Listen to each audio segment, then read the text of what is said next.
Sometimes you might wonder why we are reminded to breathe, and I'm going to remind everybody to breathe. Let the next moments be a meditation. I'm going to ask you to let go of everything that doesn't concern you in this moment. Sometimes we need the reminders to breathe because we are unconsciously holding our breath. So release that CO2 and take in this air. And before I stop today, I'm going to lead us in a short exercise that I call reopening the heart.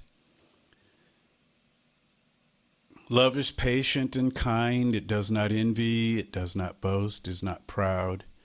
It does not dishonor others. It is not self-seeking. It is not easily angered. Whew. It keeps no record of wrongs. Does not delight in evil, but rejoices with the truth. It always protects, always trusts, always hopes, always perseveres. Love never fails. We've breathed these words. We've meditated on them in quiet devotion. We've also put them in action. Because love that sits still is theory, but love that moves becomes testimony. We're not here to admire love. We are summoned to embody it. Not just to quote platitudes, but to live love, even when it costs. Patience becomes protest in a world that rushes to retaliate. Kindness becomes resistance in a culture that rewards cruelty.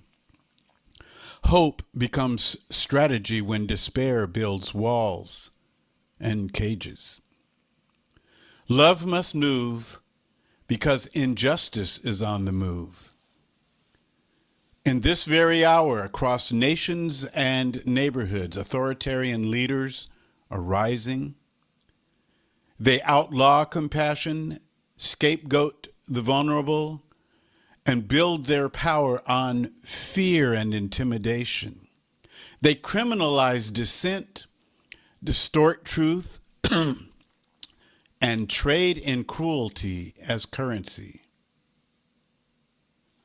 Mind you, in this country, what we're dealing with is not strictly a one-man dictatorship. We can learn from the European Council on Foreign Relations, the ECFR, which describes this as a quasi-religious invocation of Western civilization rooted in Roman Empire imagery and militant Christianity, an effort to reassert Western control under the banner of sovereignty. This way of thinking has shifted how Western countries relate to each other, moving away from democratic cooperation toward a focus on self-interest, strategic military strength, and nationalist pride. Now, from the perspective of being black, it just seems like a resurgence of white dominance, frightened by the disappearing specter of assumed white superiority. In the U.S., the perpetrators extend beyond the executive branch to include a collaborative network of institutions such as the legislative and judicial branches, the private sector, and particularly the media. And when I say legislative branch, I mean legislative. Yeah, you have bipartisan legislation, like the United States-Israel Defense Partnership United States-Israel Defense Partnership Act of 2025 that has helped strengthen cooperation in areas such as missile defense, AI warfare, drones, weapons stockpiling through 2029 with support from APAC and leading defense manufacturers. Hear the words of our own Scott Fina's op-ed in the Santa Maria Times last week. In 2017, the UN adopted the Treaty on the Prohibition of Nuclear Weapons, TPNW. The TPNW, which came into force in January of 2021, calls for all nations to never, quote, develop, test, produce, manufacture, otherwise acquire, possess, or stockpile nuclear weapons, or, quote, use or threaten to use nuclear weapons. And as of last month, 99 nations have joined the TPNW. Unfortunately, no nuclear power has yet to do so. This reminds me of the words of Chris Hedges, who said, genocide is coded within the DNA of, quote, Western civilization. And may I remind you to breathe. This is not new to us. We know this place. Africans in America across generations and geographies have lived under the weight of these systems before. We have faced the lash, the law, the lynch mob, the lie. And yet we've learned how to love anyway, not softly, not sentimentally, but strategically, boldly, liberatingly. Love in this hour must be justice in motion. I know you probably remember the words of Dr. Cornel West. Justice is what love looks like in public. Love that rejoices with the truth cannot sit quietly while truth is imprisoned. Love that protects must protect not just the beloved, but the marginalized. Love that perseveres must outlast fascism, silence, and fatigue. To sit in stillness with love is good, but to rise in love, that is gospel work. That is freedom work. This past Tuesday, Diane and I sat at the South African consulate completing the latest step in an extensive visa process, the interview. This has been going on for a month, so much paperwork, so many systems, FBI reports, medical clearance, background checks, income verification, and still, through the stress and bureaucracy, we heard the whisper, you need more space, you need more space, you need more space to breathe. When my mother, who I always call Mommy Doll, when my mother joined the surrounding cloud of witnesses on the Sunday before Mother's Day of 2024, that whisper had already become a necessity. You need more space to breathe. So we listened, we trusted, we followed, and that whisper is leading us to Cape Town, not just to escape, but to expand. This move isn't just about leaving, it's about stretching. It is about love relocating itself for the sake of breath, for the sake of rest, for the sake of justice. Cape Town is not merely escape, it is extension. It is love saying, I can hold this too. And let me say, this was a year and a half ago, and Diane and I were not seeking at that time political escape or asylum when we started looking. We were looking for sustainability. But I support you if you want and you can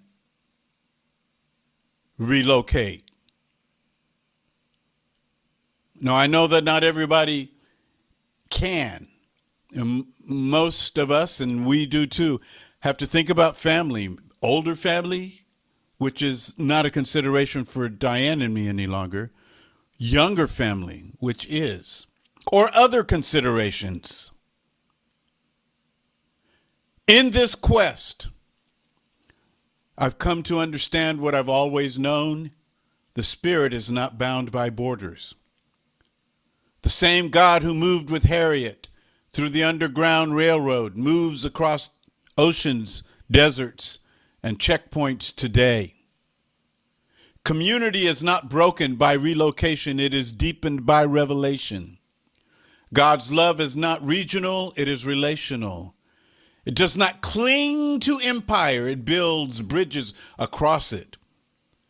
So your prayers and ours meet somewhere mid-Atlantic where the ancestors sailed, where the Spirit weeps, where love still knows the way. Let me ask, are you still breathing? Love that endures doesn't just weep over what's broken, it builds what it dreams. Love tears down white supremacy, dismantles authoritarian cruelty, exposes capitalist exploitation, uproots misogynoir, queer phobia, and ableism that try to grow in God's garden. Love does not simply feel, and we've been feeling a lot. Love doesn't just feel, love fights. It organizes, it legislates, it nourishes, it builds, it restores, it renews. It is the holy refusal to surrender the future to fear. Love is the carpenter who takes measurements after the storm. Love is the seed keeper who plants even when the soil is dry. Love is the abolitionist still dreaming of new ways to be free. Love is the freedom fighter holding hope with calloused hands. Every act of love is a brick in the realm of God. And when we move with love, we become co-laborers in God's justice. This love is not weak. This love is not soft. This is resilient, radical, revolutionary love. This is the kind of love that outlasts prison bars, propaganda, and presidents. Love never fails not because it avoids trouble, but because it outlasts it. It does not cower, it stands. It stands through distance, through grief, through global uncertainty. Love stands even when democracy trembles. As Diane and I prepare in the months ahead for what's next, we do not go alone. We carry every hand that held us, every prayer that covers us, every sermon, every song, every amen from the Zoom frames of our people. And that's true for all of us. You carry the love that built you. It's not just a map, it's muscle memory. Love knows the way because it's been the way. In this global moment where nationalism rises and fear stalks every corner, may we declare God's love has no allegiance to empire. It belongs to the hungry, the exiled, the grieving, the bold, the detained. Community is not confined to a country. Family is not defined by a flag. Faith is not licensed by the state. Wherever you go, whoever you become, you carry the proof that love moved through you. So may we all go forth as love in motion, steady when winds rise, gentle when anger calls our name, true when silence seduces our courage. May our love be fluent in forgiveness, fluent in resistance, fluent in hope. May our love cross borders without losing its language. May our love reject tyranny without sacrificing tenderness. May our love organize joyfully and fight fiercely. And when the road bends, when the nations tremble, when the night stretches long, may we remember love never fails. Because love never stands still. It moves, it breathes, it builds, it becomes. This is the living gospel. This is our sacred call. Love in motion. I'm going to ask you just for a moment, just be conscious of your feet and the place where you were seated. And if you can, just go ahead and close your eyes and put both hands over your heart, your palms towards your chest. And I want you to remember the abundant love that has been expressed towards you throughout your life.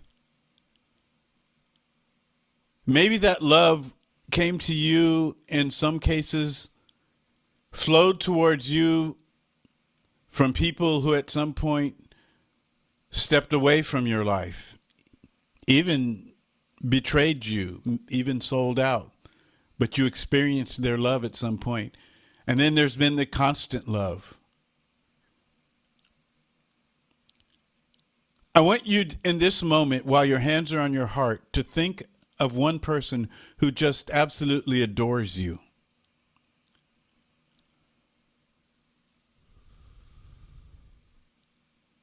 Maybe they adore you and you're wondering if they would adore you if they knew a little bit more about you.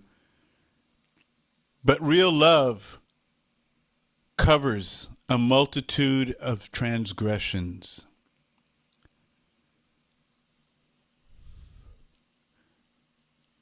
And now with your hands on your heart, you can open your eyes, but now take your hands and open them, hold them out. And may they symbolize the opening up of your heart to the love that surrounds you that you might not even notice, and be healed, be restored. Amen.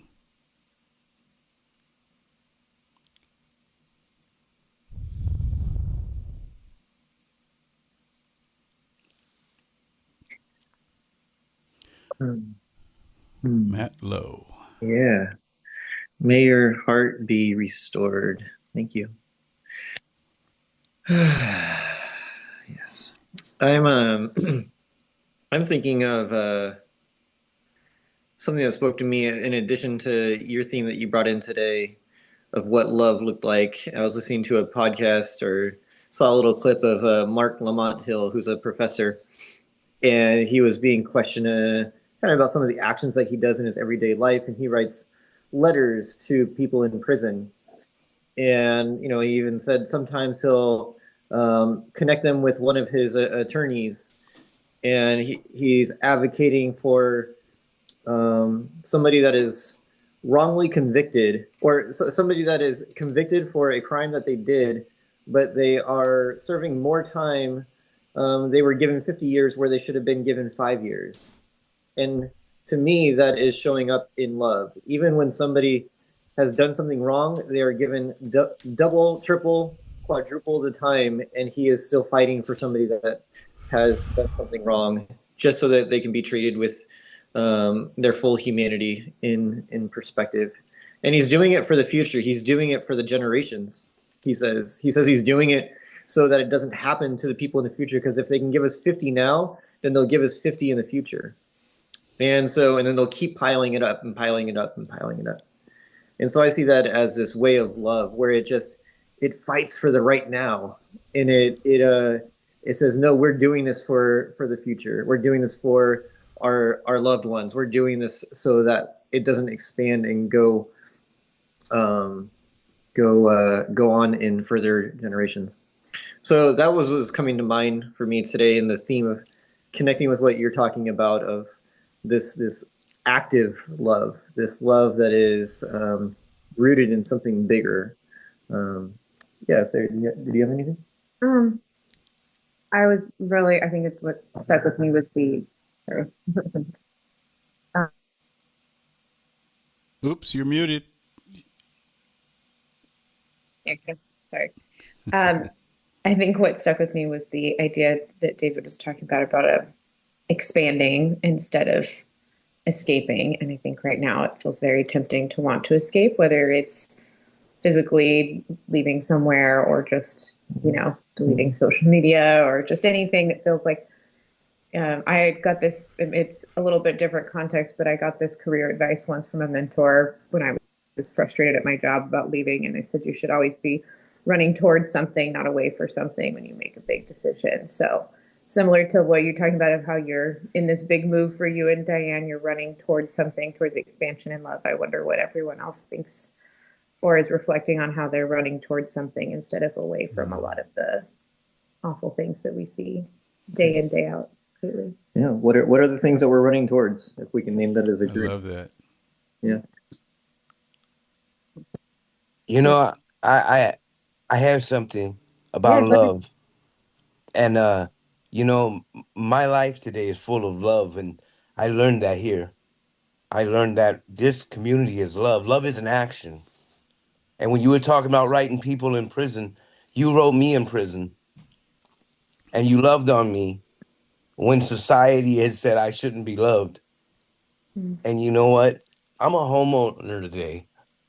I have a Hey great man, let's go. I have a great job. You know what I have? I have a community of people that love me. I have the right to vote. I have these things that I can't put a price tag on. And I have it because you guys love me. You love me. Sonny, I remember the day I got out of prison, the people I contacted are in this room. The people I contacted are the one who shared the message today. Sonny, who showed up and picked me up and took me and stayed with me until I got into the sober living. You know, I was at church that first morning after I got out of prison. I was with you guys. And so for some of you newer to the community, you may not know this, because guess what? I look like a really good citizen, right? I am a good citizen, and I've always been a good citizen. I was a citizen that had addictions. I was a citizen that needed love. And this community showed me that. And this is the proof we need that it works. I'm an example of what happens when you love on somebody. I love you guys. Thank you for showing up, Clint. Yeah. Love breaks every chain. Yeah.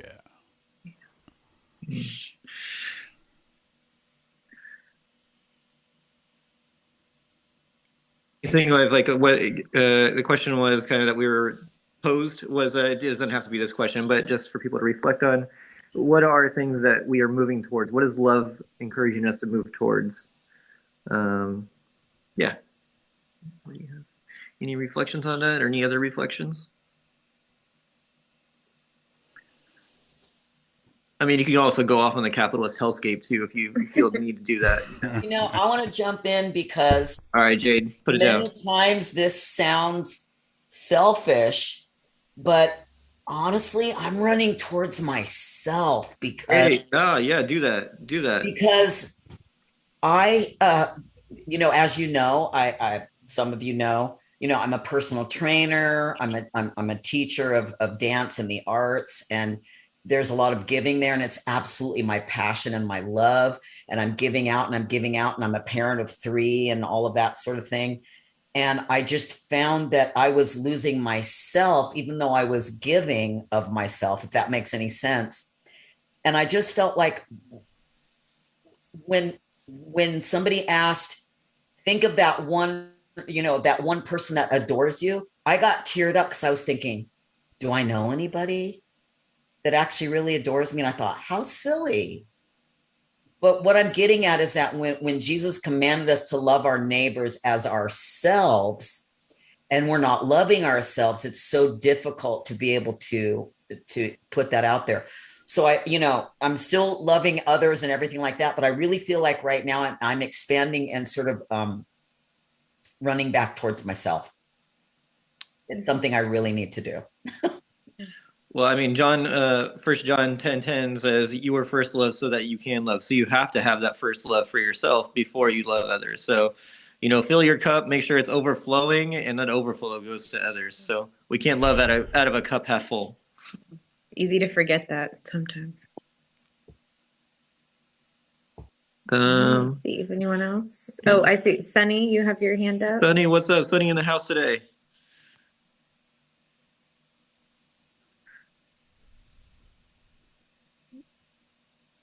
Morning, family. Hey. Sorry, I was trying to wait to unmute my my little fat dog is he's beefing with the mailman or a passerby. Anyways, good morning. I loved the time to breathe. I loved all your words, Pastor Moore, and I loved all your guys' heart. And what I think about, and when I think about love is, or when I think about you guys, one thing we all of us in this room, there's all kinds of different shapes, sizes, colors, and all kinds of things, and different minds, and different opinions on different things in life. But one commonality I will say that we all share is faith, right? And so there's this, there's the law of man. Like if I'm walking on State Street and I push Clint or I hit Clint, then I'm going to jail. And a police officer sees me, I'm going to jail. That's a fact, right? Or some there's the laws of man, right? And then there's the laws of the universe, which are even the laws of man can be tweaked. Like if you have money, or if you have some people even say if you're the right color, that the laws could give variable results, right? But the laws of the universe, laws of truth, laws of like what you sow, they're immutable, right? And so what I love about being in a room full of faith is one law that I've found in my life is downstream from faith is love. Always downstream from faith is love.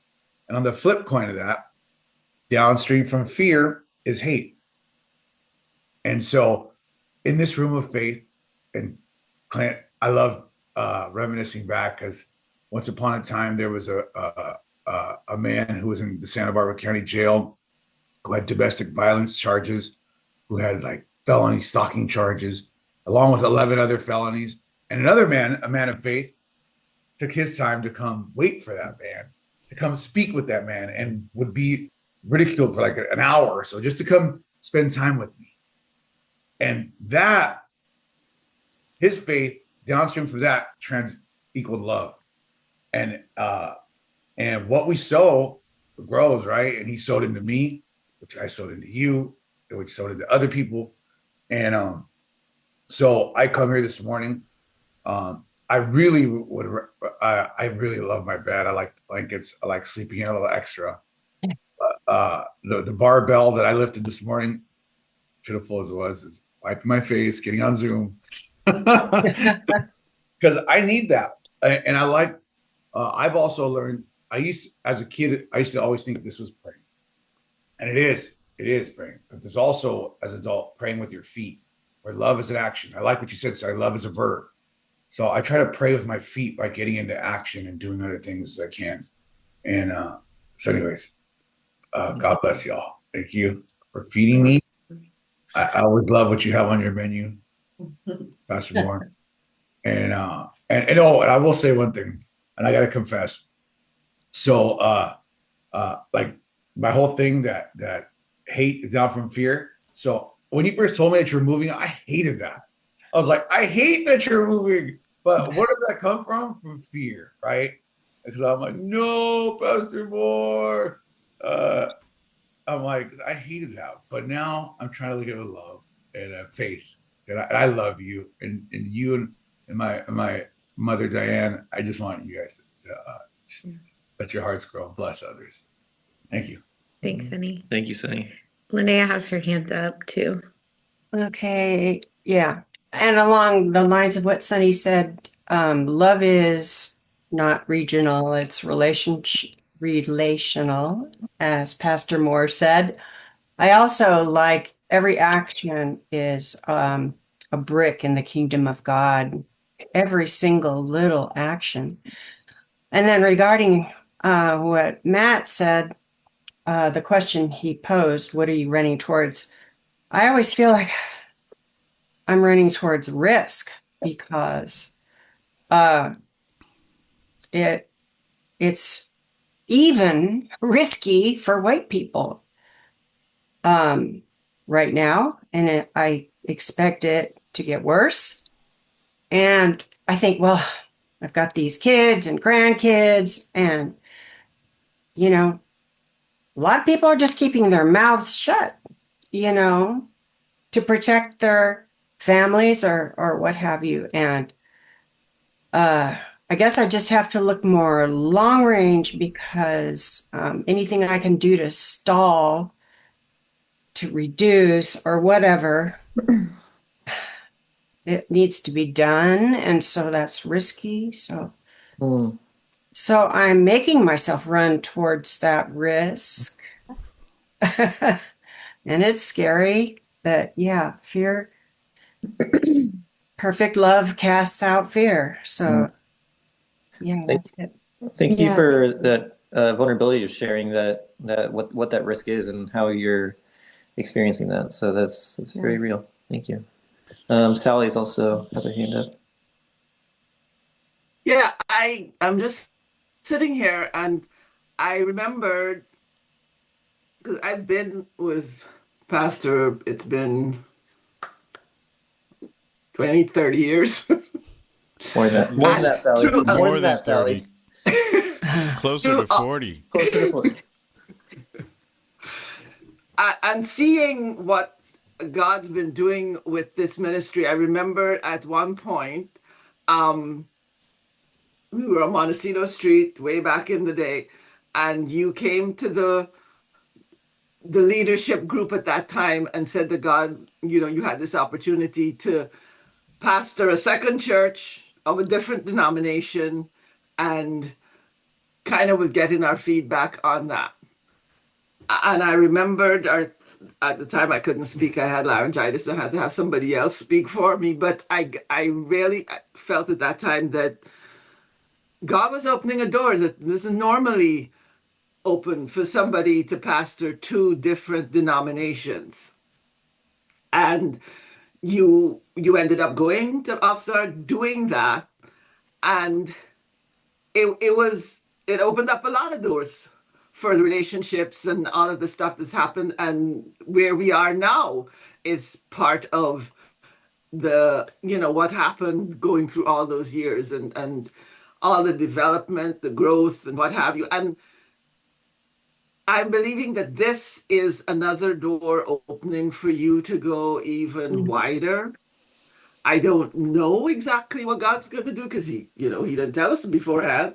But this, if we look at that, this an opportunity. Not that we're disappearing; we're just spreading global. Mhm. And I look forward to seeing whatever God's going to do. Who knows what it's going to look like, but that's what I have to say.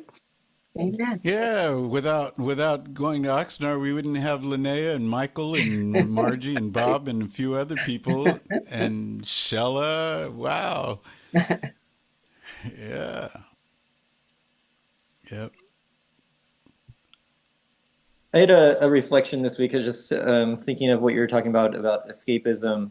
And I was sharing with a client earlier this week the difference between escapism and, like, I guess the opposite, I guess maybe responsiveness. And escapism to me is a reactivity. So it's a reaction to a reaction, meaning that there's an initial reaction that we have a reaction to, an emotional response to, and then we go do something else in reaction to that reaction.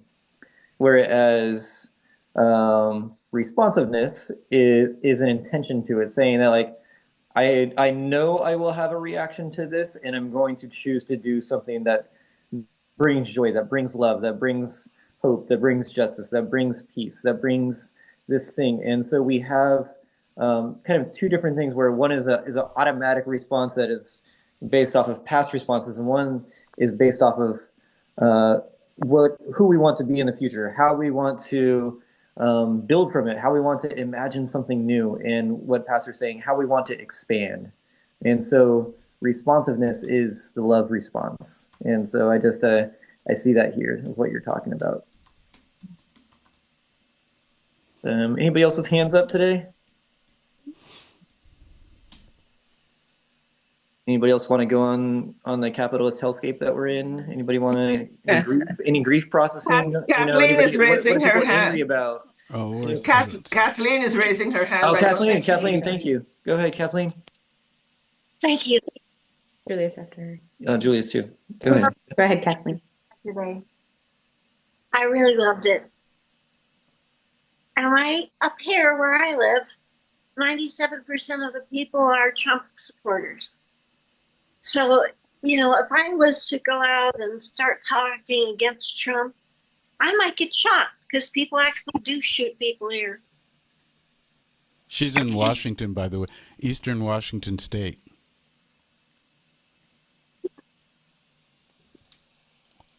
Oh, we don't hear you all of a sudden, Kathleen. Now you're muted, and you weren't muted. It doesn't show that you're muted. Now it does. You have to unmute, Kathleen. There, I think. Okay. No, we still don't hear But we you. can't hear you. Maybe, I don't know, something's turned off. The audio. Yeah, now It's that's not, muted. it's Now not the it's mute. unmuted. Is it Maybe your the signal's headphones? weak. Can you, Kathleen, try it with no video? Just turn off your video. Maybe we can hear you.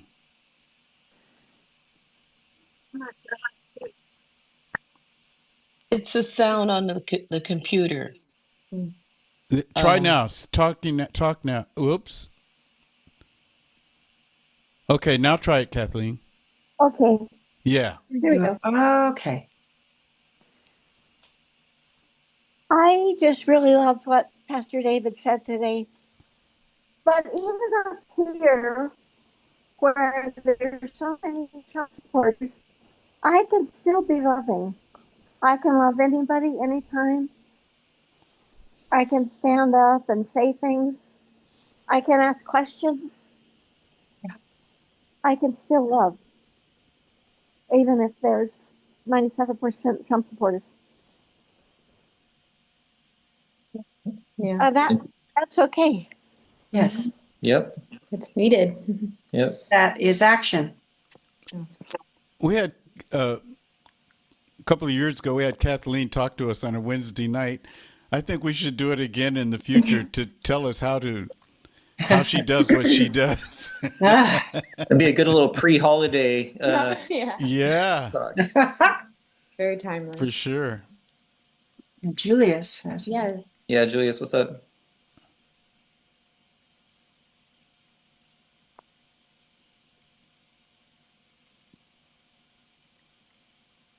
Go ahead, Julian. You're muted. Not, So- there you go. So again, I'm feeding off of what I'm hearing from folks and love, and that story, that testimony from Clint, that was powerful. Just the love with Sonny and that bond, that support. That's what it's all about. And I liked something that Linnea said, that love drives her to run toward risk. And love is risky. You got to put yourself out there, and you don't know if what you're loving on is going to respond the same way, or if you're going to perish or prevail. And I'm in those situations as well. I kind of agree with you, Linnea. Our love for humanity drives us to run towards risky situations because we're pursuing justice, and that was what I was going to say. That love should drive us to pursue justice, and that could be in small ways, like Kathleen just shared with us. She's in Trump country. She's surrounded, but maybe her action is just existing, just saying, look, I'm here and I'm going to speak. I'm going to love on you. I'm going to speak my mind. I'm going to go shopping. I'm not going to be afraid of you. That's enough, for the circumstance where she is. My circumstance, God just continually puts me in situations where, like, I go, this is ironic. Like my views on law enforcement, of course, I have critiques. Yet God puts me in a position where I am the attorney for law enforcement. And it's like, this is ironic. but there's a reason why I'm here. And something that's happened over the past few weeks is I ran in an election to be on the Santa Barbara County Employees Retirement System board. It's like the trustees, okay? And with the help of SCIU Local 620 and many friends and colleagues in the county, I was able to prevail in that election. Now, for someone of my perspective on international affairs, domestic affairs, to be one of, I think there's 9 voting members on that board that oversees the pension system that I think is in excess of $4 billion right now.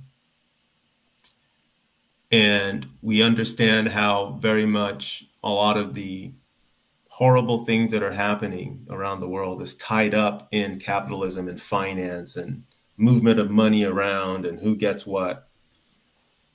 So here I am, one of 9, a seat at the table where decisions are made about how all of these billions of dollars are going to be allocated. And I was invited this past Wednesday to their meeting. It's a public meeting, anybody can go, but I went just to kind of get an idea of how the meetings run. My first meeting will be in December, and I had to decide what I was going to wear. And this is about running toward risk and running toward justice. And like Kathleen, even though you're going to be surrounded by folk that may think different than you, just your presence and existence sends a message.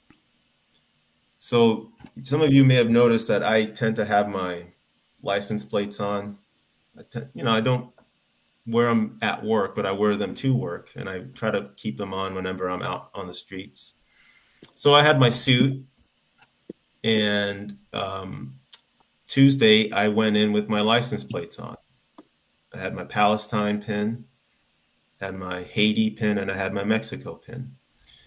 Meaning that seat at the table isn't just for me to be, wow, isn't this great? Isn't this wonderful that I won the election and I'm going to be, no, I'm at that table for all marginalized people across this globe who have no voice, who, if they had a dollar, it would be like a miracle, let alone having a seat at the table where billions are getting managed and moved around.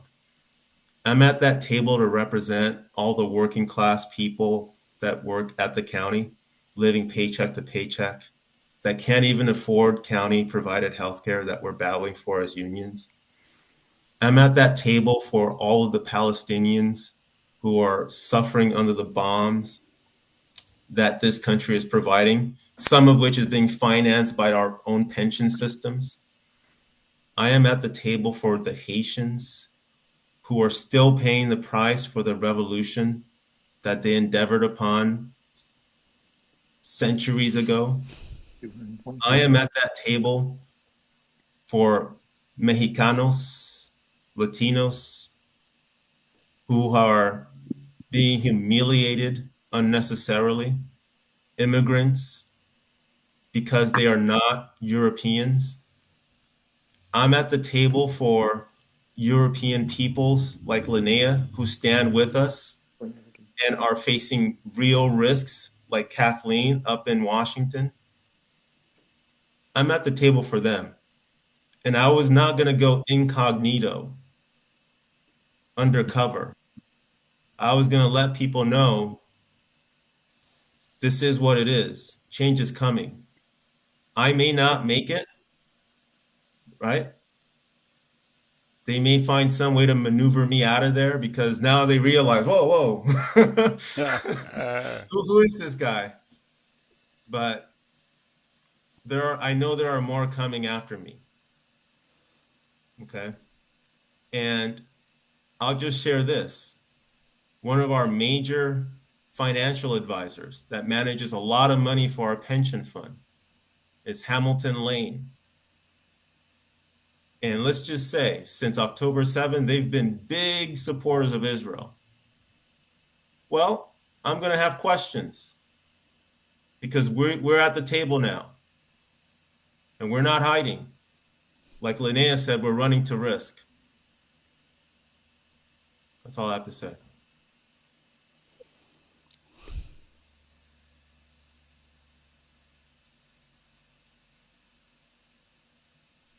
Thank you for that. And we all run towards risk in our ways, and risk is revolutionary, and revolutionary to expand ourselves in love, expand ourselves in community, expand ourselves in our spirituality, our connection with one another, with nature. And yeah, thank you for doing that in your way, and utilizing your skills and your strengths and your learning and your education to be there to represent and to carry those people, and they do that with that intentionality. That's not a reactive decision, that's a responsive decision. And yeah, and people showing up in streets in the protests is also risky. People showing up to protect, showing up with VC Defensa, that is also risky. People showing up to protect trees and to protect our waterways from drilling, that's also risky. People protecting healthcare workers, that's also risky. People protecting, dare I say, wearing a mask and protecting COVID from spreading, that is also risky. I don't know why it should be, but and so may we be people that risk, knowing that Jesus is there in our comfort. Jesus being our family, our connected spiritual family, and the one that guides us towards love and towards this connected love. So, anybody else have hands up, and maybe one last one? If not, we're going to turn it over for communion. I think Michael does. Michael, what you got? Give us one last nugget. It's not a nugget, Matt. When you right. asked for people to talk, you said also grief processing. Yeah, let's go. Okay. Yeah, come I'm on. sorry, and I don't want to kill the vibe of all the love that's been here today, but I can't tell you the specific details. I can't identify the ICE personnel involved, but last night, the people that are arrested in Santa Barbara come to the hole here, and the ICE headquarters here. And so first thing this morning, I got on the signal. There were two more picked up in Santa Barbara last night, and there's a particular ICE agent who, for the last 6 times he's brought in people, they've had to call the ambulance and the medics to the hole, and it happened again this morning.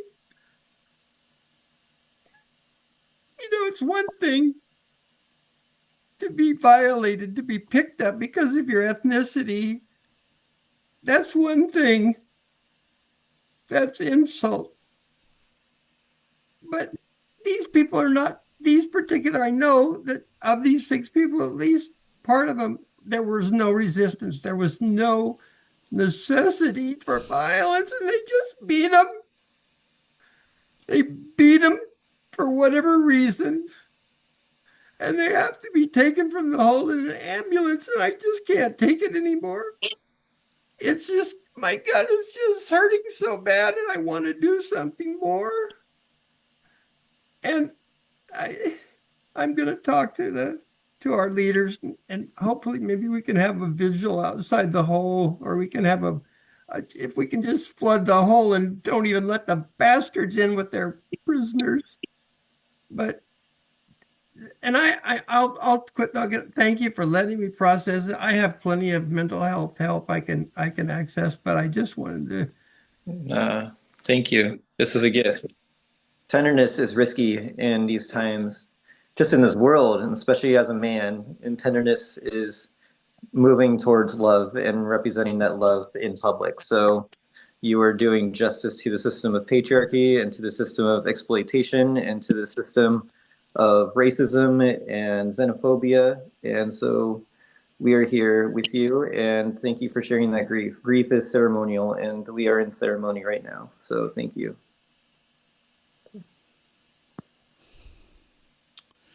Well, I'm sorry. I need to say something. First of all, I want to say thank you, Clint, for sharing. God bless you. I love you. I love all of you. I want to thank you all for being there for me as well and my family. But Michael, I'm with you. It pisses me off to see. Last Tuesday was my first Tuesday back at jail ministry since my whole situation, health situation took place, the accident. And to see all these young, new blood there, we got to do a lot of praying, man. There's a lot of evil, a lot of evil, a lot of evil. And then, Julius, I wanted to say, wow, bro, I love what you shared. And I was thinking of you when I read the article about that bastard sheriff, and his cocky ass comment about, I'm not going to go ahead and follow what the new state laws are in terms of, unmasking and wearing badges. And I thought of you and I said, Lord, protect you, but go for it. Be that pit bull that's been trained, to attack. I don't, there's things that just like, I have a cane. So I always say, you know what? I'll use it how I have to. the, the hood in me is not gone. And I say, I may go down, but you know what? I'm not going down alone. So I love you all. God bless you. And thank you for letting me share. All right, Pastor, back to you. wow. Um, hmm.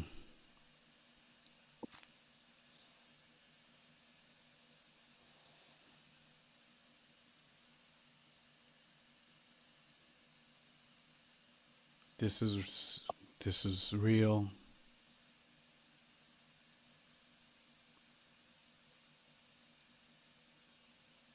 All of this.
Well, Kenichi's going to lead us in communion before we stop today. Yes, breathe.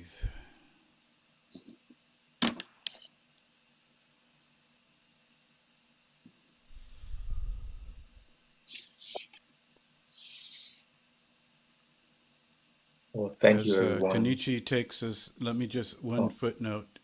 I mentioned us going to Cape Town in a few months, and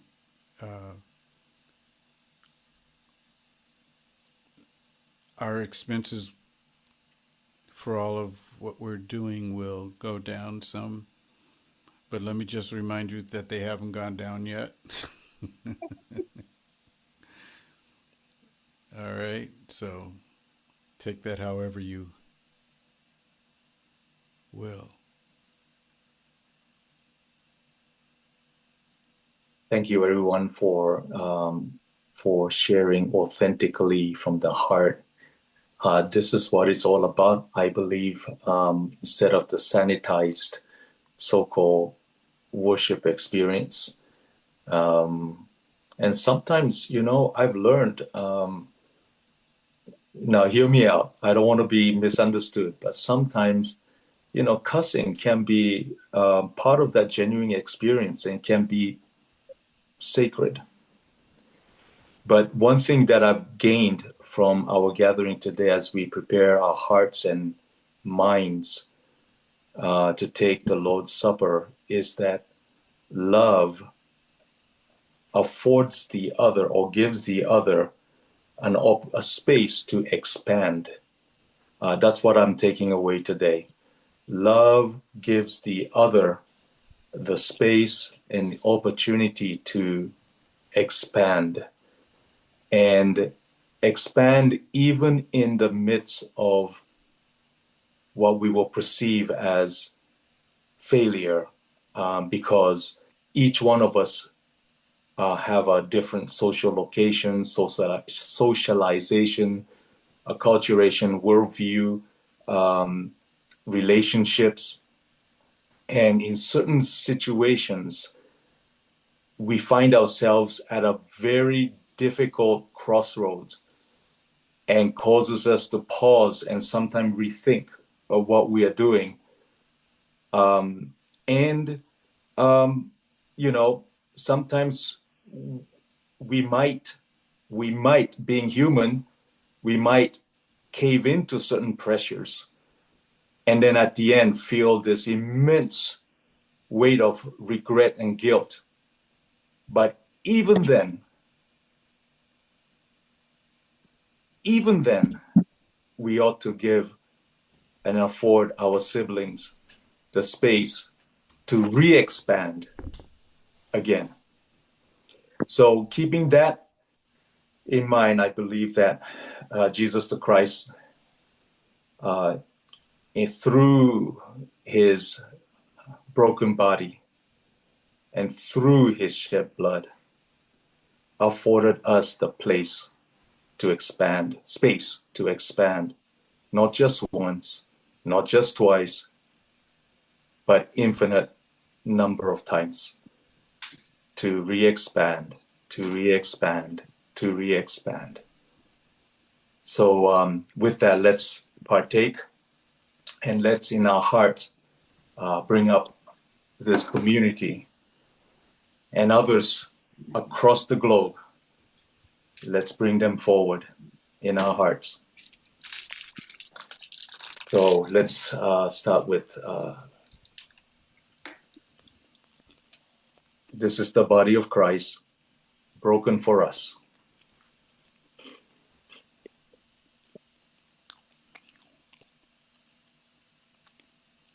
This is the blood of Christ shed for us.